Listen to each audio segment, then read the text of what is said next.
अस्सलाम वालेकुम दोस्तों, तो फाइनल M1 मोटरवे चढ़ गए हैं जो लाहौर इस्लामाबाद पुराना मोटरवे आता है। पिंडी बड्डी है तकरीबन असाई 8:40 है।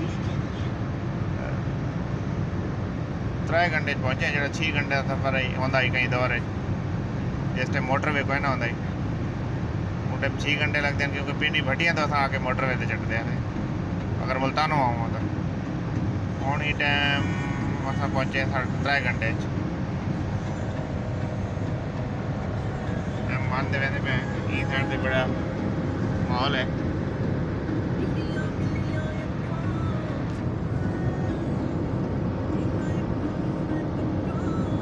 एक उम्मीद है इंशाल्लाह था 1 बजे तक मैदान पहुंच वैसे अल्लाह खैर करे।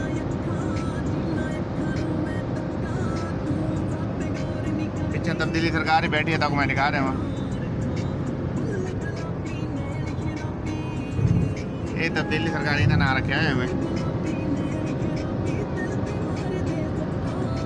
चावल की फसल है बहुत ज़्यादा दोवां साइडों के रोड पे।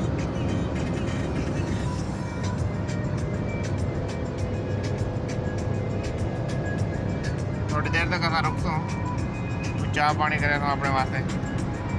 इंशाल्लाह नवी वीडियो तक मिल जाएगा।